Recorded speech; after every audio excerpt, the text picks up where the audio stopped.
12월 26일 토요일 베드로후서 1장 1절부터 11절까지의 말씀입니다. 베드로후서의 기록 목적은 베드로전서와 마찬가지로 고난받는 성도들을 격려하고 권면하기 위해서입니다. 다른 점은 베드로전서는 외부로부터 오는 박해를 주로 다루었지만 베드로후서는 내부에서 일어나고 있는 환난에 대해 주로 다루었습니다. 이를테면 배교와 거짓 선지자에 대해 경고하고 그들과 맞서 싸울 것을 권면하지요. 또한 베드로후서에서는 지식 또는 알다라는 단어가 자주 반복되어 나타나는 것을 확인할 수 있습니다. 이것은 거짓 교훈에 미혹될 위험에 놓여 있는 성도들의 정황과 무관하지 않지요. 성삼위 하나님과 진리의 말씀을 온전히 인식하는 것은 건전한 신앙생활에 필수적입니다. 성도들이 누리는 은혜와 평강, 생명과 경건의 능력은 하나님에 대한 참 지식에서 비롯됩니다. 건전한 신앙 유지를 위해 성도들은 그리스도를 알아가는데 부지런한 성도가 되어야 하겠습니다. 저와 여러분이 오늘도 말씀을 통하여 예수 그리스도를 알아가는 데에 부지런한 그런 참된 성도가 되기를 예수님의 이름으로 축복합니다. 아멘. 1절, 2절 말씀인데요. 함께 읽어볼까요?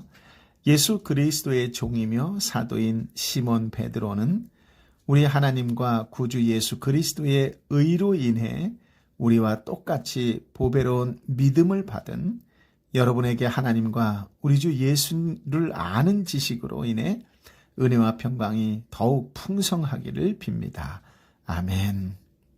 베드로는 당시 성도들이 받은 믿음을 자신들과 똑같이 보배로운 믿음이라고 묘사합니다. 그렇습니다. 믿음에는 차별이 없습니다. 베드로의 믿음과 성도의 믿음은 질적으로 동일하게 보배로운 믿음입니다. 베드로는 이 믿음이 우리 하나님과 우리 구주 예수 그리스도의 의로 인해 주어졌다고 밝히지요. 여기서 우리 하나님과 구주는 모두 예수 그리스도를 지칭합니다. 베드로는 예수님을 우리 하나님과 구주로 고백합니다. 성도는 예수 그리스도의 의를 통해 믿음을 받는 것입니다. 본문의 은혜는 당시 헬라인들이 즐겨 사용하는 인사말이었고요. 평강은 유대인들이 주로 사용하는 인사말이었습니다. 여기에 하나님과 우리 주 예수님을 아는 지식이 더해져 기독교적 특징을 갖게 되었지요. 성도들이 누리는 은혜와 평강의 근원은 다른 어떤 세상적인 가치와 방법에 있지 않고 성부 하나님과 성자 하나님에 대해 온전히 아는 지식에 있습니다. 하나님에 대해 온전히 아는 것, 이것이 바로 핵심입니다. 일반적으로 하나님을 아는 지식은 최초의 회심 때 시작되고 지적이고 경험적으로 아는 지식으로 지속되지요. 날마다 하나님을 알아가는 일에 더욱 부지런한 믿음의 사람들이 되시기를 예수님의 이름으로 축복합니다. 아멘. 3절, 4절 말씀을 함께 읽어볼까요? 그리스도께서 하나님의 신성한 능력을 따라 생명과 경건에 속한 모든 것을 우리에게 주셨습니다. 이는 하나님의 영광과 존귀하심으로 우리를 부르신 그분을 아는 지식으로 말미암은 것입니다. 그분은 우리에게 보배롭고 지극히 큰 약속들을 주셨는데 이는 이것들을 통해 여러분이 세상의 정욕 가운데 썩어져 가는 것을 피하고 신의 성품에 참여하는 사람들이 되게 하려는 것입니다. 아멘. 하나님은 거룩한 삶으로 성도를 부르셨습니다. 베드로는 여기서 거룩한 삶의 근거를 제시하는데요. 성도는 이미 생명과 경건에 속한 모든 것을 받은 존재요. 보배로운 지극히 큰 약속을 받은 존재입니다.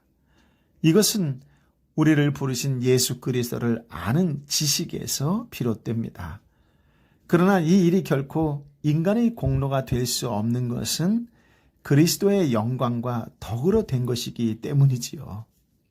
예수 그리스도께서 능력과 약속을 성도들에게 부여하신 분명한 목적이 있는데요. 소극적인 의미에서는 정욕이 지배하는 세상의 썩어질 것으로부터의 탈출입니다. 적극적인 의미에서는 신의 성품에 참여하는 사람들이 되게 하기 위해서이지요. 여기서 신의 성품은 하나님으로부터 오는 거룩하고 영원한 속성을 의미합니다. 본문의 썩어질 것과는 의미상 대조를 이루지요. 그러므로 성도는 이 세상에 썩어질 것과 단절하고 하나님의 거룩하신 성품을 닮아가야 합니다. 5절부터 9절까지의 말씀인데요. 함께 읽어볼까요? 그러므로 여러분은 더욱 힘써 믿음의 덕을, 덕의 지식을, 지식의 절제를, 절제의 인내를, 인내의 경건을, 경건의 형제 우애를, 형제 우애의 사랑을 공급하십시오. 이런 것들이 여러분에게 있고 또 풍성하면 여러분은 우리 주 예수 그리스도를 알기에 게으르거나 열매 없는 사람들이 되지 않을 것입니다. 그러나 이런 것들이 없는 사람은 앞을 볼 수 없는 눈먼 사람이며 자기 과거의 죄가 깨끗하게 된 사실을 잊어버린 사람입니다. 아멘. 베드로는 단계적으로 미덕과 악독을 표현하는 당시 유대 헬라 로마의 일반 문학 형태를 따라 성도의 거룩한 삶을 위한 8가지 구체적인 덕목을 제시합니다. 베드로는 더욱 힘써 라는 표현을 통해 거룩한 삶은 저절로 되는 것이 아니라 성도들이 자신의 전 존재를 다 바쳐 노력해야 한다라고 하는 점을 강조합니다. 하나님의 선물로 주어진 믿음이 첫 번째로 언급된 이유는 믿음을 바탕으로 신의 성품이 더해져야 하기 때문이지요. 믿음의 바탕이 된 상태에서 또는 믿음을 바탕으로 신의 성품이 더해져야 한다, 이런 말이겠죠. 믿음과 지식이 함께 성장할 때 균형 잡힌 신앙생활을 할 수 있습니다. 다시 한번, 믿음과 지식이 함께 성장할 때 균형 잡힌 신앙생활을 할 수 있습니다. 그런데 이 두 가지 가운데 먼저 필요한 것이 바로 믿음이라는 사실을 꼭 기억하셔야만 합니다. 즉, 신앙의 첫걸음은 지식이 아니라 믿음입니다. 기독교 신앙은 믿으면 알게 되는 신비한 영성이에요. 일단 믿으면 그만큼 알게 되고, 알면 더 믿게 되고, 더 잘 믿으면 더 잘 알게 되는 신앙 성숙의 선순환이 일어납니다. 믿음에서 시작해 사랑으로 열매 맺는 것이 그리스도인의 목표가 되어야 합니다. 저는 개인적으로 8가지 중에 특히 형제 우애라고 하는 덕목이 눈에 크게 들어왔습니다. 성경에서 말하는 형제는 지극히 작은 자라고 합니다. 예수님은 지체들에게 서로 사랑하라 라고 간곡하게 권면하셨지요. 즉, 보편적인 사랑을 소유하기 전에 먼저 그리스도 안에 있는 형제 자매를 사랑해야 합니다. 형제 자매를 사랑하는 사람이 이웃도 인류도 진정으로 사랑할 수 있기 때문입니다. 아멘. 그런 의미에서도 더욱 교회 안에 한 형제와 자매를 이루고 있는 공동체의 지체를 위해서, 특별히 육체적인 질병으로 인하여 아파하는 형제와 자매를 위해서, 경제적으로 어렵고 힘든 형제와 자매를 위해서, 영적으로 외로워하고 있는 형제와 자매를 위해서 한 번 더 위로하고 격려하고 무엇보다 기도하고 찾아가 주는 그런 신실한 그리스도 안에서의 형제 자매가 되시기를 예수님의 이름으로 축복합니다. 아멘. 믿음, 덕, 지식, 절제, 인내, 경건, 형제 우애, 사랑이라는 신성한 성품 목록은 우선순위의 의미보다는 상호 결합의 의미가 더 강합니다. 이 성품을 골고루 갖추는 과정이 성화라고 할 수 있습니다. 이 성품층 지나치게 결여된 요소가 있다면 반드시 채우도록 노력해야 하겠지요. 다른 요소가 잘 갖추어졌어도 빠져있는 그 한 가지 요소 때문에 영적인 성장이 더 이상 일어나지 않을 수 있기 때문입니다. 어떤 사람은 덕스럽지 못해서, 어떤 사람은 절제하지 못해서, 어떤 사람은 인내하지 못해서 열매 맺지 못하는 것을 교회 안에서 종종 볼 수 있을 것입니다. 그러므로 8가지 덕목은 성도에게 풍성하게 있어야 하고 넘쳐나면 더욱 좋겠지요. 그래야 예수 그리스도를 안다는 것이 헛되지 않고 열매는 없고 가지만 무성한 자가 되지 않을 수 있기 때문입니다. 성도에게 8가지 덕목이 없다면 예수님을 바로 알고 있는지 참된 믿음이 있는 사람인지를 입증할 수 없을 것입니다. 바른 지식은 그리스도의 덕목이라는 열매로 드러납니다. 베드로가 언급한 8가지 덕목, 이 8가지 덕목이 없는 자를 눈먼 사람이라고 또 자기 과거의 죄가 깨끗하게 된 사실을 잊어버린 사람이라고 말합니다. 즉 죄 용서의 은혜를 잊어버린 사람이지요. 예수 그리스도의 십자가 은혜로 죄 용서를 받았다는 사실을 기억하는 사람은 더 이상 죄 가운데에 거하지 않고 거룩한 삶을 살기 때문입니다. 오늘도 그리스도를 아는 데 게으르지 않고 열매 맺는 성도로 살아가시기를 예수님의 이름으로 축복합니다. 아멘. 10절, 11절 말씀을 함께 읽어볼까요? 그러므로 형제들이여 더욱 힘써 여러분의 부르심과 택하심을 굳건히 하십시오. 여러분이 이것들을 행하면 결코 넘어지지 않을 것입니다. 이렇게 하면 우리 주시며 구주인 예수 그리스도의 영원한 나라에 여러분이 넉넉히 들어가게 하실 것입니다. 아멘. 베드로는 하나님의 부르심과 택하심을 굳게 하라고 명하지요. 성도는 구원을 받았다라고 하는 그 확신이 있다고 해서 마음대로 살아도 되는 것이 아닙니다. 오히려 믿음을 더욱 굳게 해야 하고 신성한 성품을 소유, 성장, 성숙하려고 애써야 할 것입니다. 부르심과 택하심을 굳게 하라고 하는 말씀은 거룩한 삶을 통해 확증하라는 그런 뜻입니다. 거룩한 덕목들을 풍성히 드러내며 사는 그리스도인은 결코 하나님을 떠나지 않을 것입니다. 성도가 거룩한 열매를 풍성히 맺는다면 예수 그리스도의 영원한 나라에 넉넉히 들어갈 것입니다. 거룩한 삶은 진정한 구원의 징표입니다. 그 확증이 없다면 참된 그리스도인인지 증명할 수 없기 때문이지요.